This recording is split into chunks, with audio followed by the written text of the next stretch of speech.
Hey guys, welcome back to my YouTube channel. So for today we're going to be reading chapter 15 of Deepest Despair. I hope you guys enjoy. Chapter 15. Izuku flinched as he heard the driver's door open, only to be slammed shut, causing a large burst of cold wind to puncture Izuku's already cold form. He hurried out of the car, trying his best to keep his sniffs and whimpers to a minimum. That was extremely difficult when all that was going on in his head was self-beatdowns after another. His thoughts churned and twisted with good and bad memories.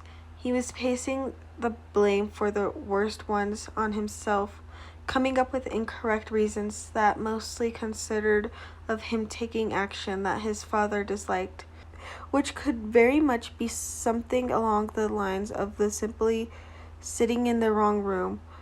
These small things would set his father off so much that at times Izuku would have to call the police. Of course, however, since Mr. Midoriya was a well-known pro-hero, the policemen never believed him, not to mention that Mr. Midoriya was incredibly good at lying. No matter how hard Izuku tried to convince them that he was on the correct side, the police simply shook their heads and patted his back, believing every lying word coming from Mr. Midoriya's mouth, each one dripping with sarcasm and enthusiasm. After they left was even worse than before they came. His father would beat him so hard, torture him. Deep at the back of his house, he used to keep short rods, each one equipped with a razor-sharp paper-thin pin. Hisashi used to heat up the pin and puncture it through the skin right on his collarbone. He would then repeatedly scrape Izuku's collarbone. Oh, how much that hurt. He did this terrible act so often and with so much force that for a while Izuku had a deep groove in his bone. His father had carved out his bone. Izuku shivered at the memory, subconsciously rubbing a spot on his collarbone. He flinched again as he felt the extreme small hole that now littered his skin, a dark reminder that his memories were actually things that had happened to him. Izuku quickly hurried over to Bakugo, who was already starting to walk in the direction of the hospital front doors. He walked a bit behind the blonde, like he had pretty much his whole life. Izuku didn't like walking next to people. He felt like it was more difficult to walk next to someone since it would be harder to see where the person is going. He also was intimidated with the idea of standing or walking next to a bomb. It was a dumb reason that didn't exactly make sense to Izuku. But didn't actually make much sense, but to Izuku, it was a good enough reason. Bakugo glanced behind himself, checking if Izuku had followed him. He clicked his tongue as he noticed the fidgety teen trailing behind him. Bakugo stopped walking, waiting for him to fully catch up. To his surprise, the smaller teen stopped as well. Come on, nerd, Bakugo whispered and turned back around, walking through the large, clear sliding doors. He immediately was hit with the distinctive smell of disinfectant wafting in the cold air. As Izuku walked inside, he had that never-ending urge to claw at his nose at the all-too familiar sound. Izuku lightly shook his head and stopped scratching at his wrist.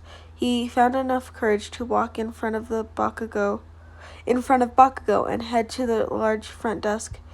Excuse me, he whispered, praying that his voice didn't crack. The lavender bush of hair shot up from one of the papers on the desk. Izuku met with pastel red eyes that shimmered in the bright lights. Oh, yes, hello. What can I do for you today? She cheerfully asked, reverting her gaze to the blonde behind him. Oh, do you... Izuku began, but was rudely interrupted by the lady at the front desk. Oh my god, are you Koski Bakugo? The Koski Bakugo? She randomly exclaimed, pointing over Izuku's shoulder. Bakugo nodded his brows together and stomped in front of Izuku. As he did this, the girl shoved a piece of paper and a pen at his chest, the message clear as day. "Excuse me, I'm not here to give you a stupid autograph," he yelled, pushing the lady's pen and paper away from him. "Where's Inko Midoriya's room?" he demanded, glaring down at the girl. Oh, she whispered, looking down. Her face showed extreme embarrassment, but that was quickly masked with her cheerful personality. She's in room 815. It's on floor 3. Then she went back to whatever paper she was busying herself with before they arrived. Bakugo clicked his tongue and turned around, quickly grabbing Izuku's shoulder and turning him around as well. Knowing Izuku, he would probably try to apologize for Bakugo's explosive personality. Izuku applied and followed him over to the metal elevators. The doors to it were littered with posters of vaccines and pills. One that stuck out to Bakugo was a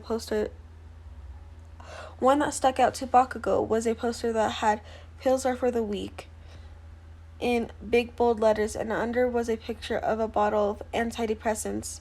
Next to the poster were others like the first. They change your personality, they change you, they harm your body even more. Bakugo huffed at the fake posters that had probably been posted by some random patient that was mad and felt like voicing their hatred towards antidepressants at the hospital. Izuku, on the other hand, was mortified by them. He glanced down at his hand and questioned himself. He knew the posters were fake, but for some reason he had a worried feeling in his gut. The duo both walked up to the elevator and Bakugo pushed the button. He waited by comfortably leaning against the wall next to the button. Izuku glanced around the hallway, finding nothing very interesting. He glanced at Bakugo's phone to check the time. He felt his blood run cold as he remembered today marked Izuku being 17 and marked Bakugo's 17th birthday. He glanced down at the black band on his wrist, feeling bile raise up his throat. He didn't want to check it. He was terrified to. Every horrifying story he had ever heard of playing in his head, and he felt himself begin to get dizzy. Every story of how some kids would end up with older soulmates. Some of them were over 10 years older than them. The stories of abusive soulmates, the ones of suicide and heartaches. He shook his head, trying to fight off the fear that was building up inside him.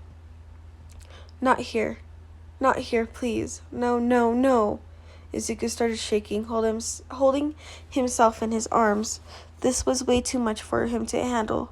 The mix of his mother and unseen mark was driving him to the brink of a terrible panic attack. His breathing began to become quick gasp, and he felt like his legs were going to jelly. Before he could fall, Bakugo was able to catch him and set him down gently on the ground. Deku, what the fuck? Deku, what the fuck? Bakugo whispered, sliding off Izuku's bag and digging around inside its contents. Izuku stopped him, already beginning to calm down a bit.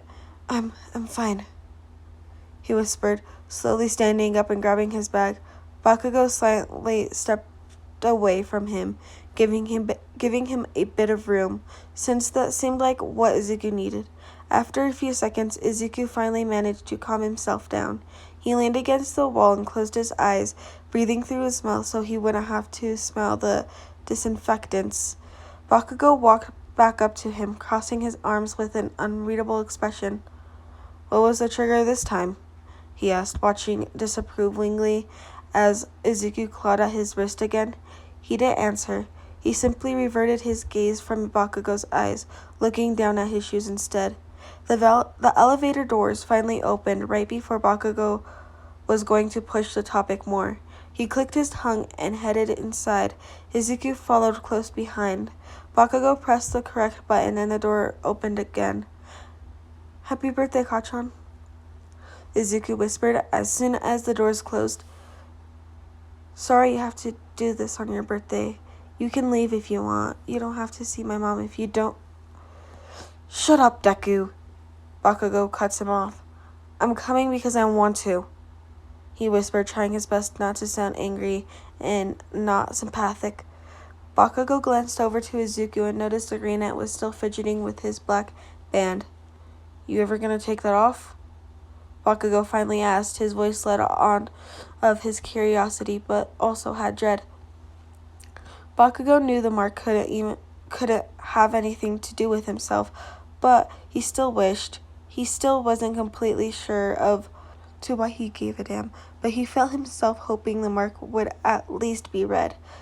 Izuku glanced up to Bakugo, slightly nodding his head. "I'm planning on taking it off with my mom." Okay, guys, that was the end of chapter 15. I hope you guys enjoy, and I will see you guys Wednesday. Bye.